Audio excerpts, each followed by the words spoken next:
Baghdad کا تاجر ہے، شہر بغداد میں.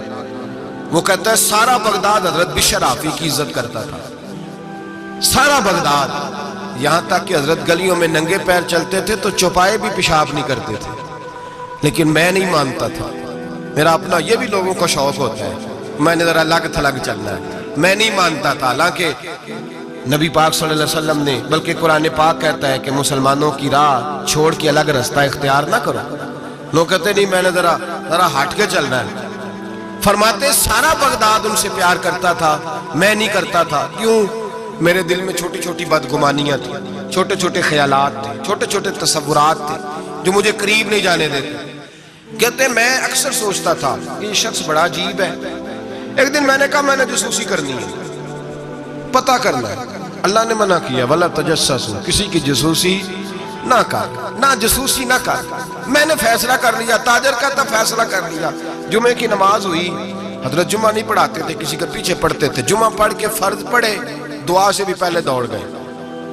میں نے کہا دیکھو مولوی لوگوں کو درس دیتے ہیں، 1 منٹ لگاتے ہیں، یقین کریں لوگ 1 منٹ لگاتے ہیں، فٹافٹ کہہ دیتے ہیں. تو کہتے ہیں کہ میں بدگمان تھا، فٹافٹ بدگمان تھا. حضرت نماز پڑھ کے نا جمعے کی، فرماتے ہیں دعا بھی نہ مانگی، 2 رکعتیں پڑھی، فرض فٹافٹ نکل گئے. میں نے کہا مولوی لوگوں کو درس دیتا ہے، خود دیکھو بھاگ گیا ہے. امام عبداللہ یافی نے اس کو لکھا ہے. کہتے ہیں حضرت سیدھے کباب والی دکان پہ گئے، وہاں سے انہوں نے جا کے کباب خریدے. تو میں نے کہا اس کو بھوک نے ستایا ہے، دیکھو لوگوں کو صبر کا درس دیتا ہے، اور خود اس سے یہ نہیں ہو سکا کہ سنت نفل پڑھ کے چلا جاؤ. چلو کہتے ہیں پھر وہ ایک نان بھائی کے پاس گئے، وہاں سے 2 نان لیے. میں نے کہا واہ جی واہ، یہ تو مزے کی خاطر نماز چھوڑا ہے، منہ کے ذائقے کی خاطر.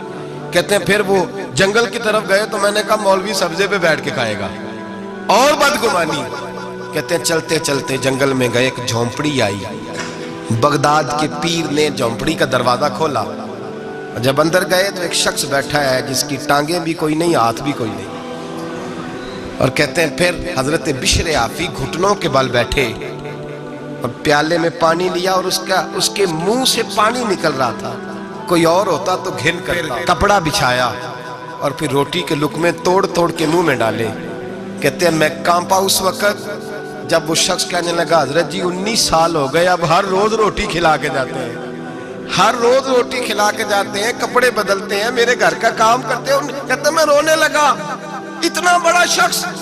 فرماتے ہیں جب بات اس کی ختم ہوئی، کھانا کھلایا، تو حضرت بشر حافی نے اس کے کٹے ہوئی ٹانگ پہ ہاتھ رکھا اور فرمانے لگے معاف کر دینا، مولانا نے جمعہ لمبا کر دیا تھا، مجھے آنے میں دیر ہو گئی، ابھی میں نے سنتیں پڑھنی ہے، نفل پڑھنے.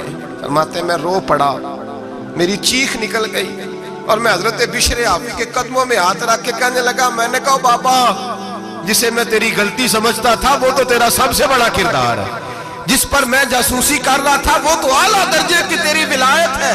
آج سمجھ آئی ہے کہ بغداد کے جانور بھی تیرا ادب کیوں کرتے ہیں. تو اللہ کی مخلوق سے پیار کرتا ہے تو بے زبان مخلوق بھی تیری تابعدار ہوگی. آج سمجھ آئی ہے. آج او بھائی کچھ تو مجبوریاں رہی ہوں گی، یوں ہی کوئی بے وفا نہیں ہوتا. 1 منٹ میں جاسوسی کرنا، عیب بیان کرنا، عیب جوئی کرنا، عیب گوئی کرنا، نہ کسی کے حال پہ طنز کر، نہ کسی کے غم کا مذاق اڑا. وہ جسے چاہے جیسا نواز دے، وہ جسے چاہے جیسا نواز دے، وہ جسے چاہے جیسا نواز دے. یہ مزاج لطف رسول ہے. کوئی آیا لے کے چلا گیا، کوئی عمر بھر بھی نہ پا سکا. میرے مولا تجھ سے گلا نہیں، یہ تو اپنا اپنا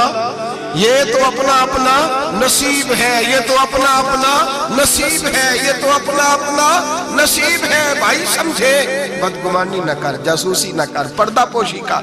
تجھے کسی کا عیب نظر آئے تو چھپایا کر.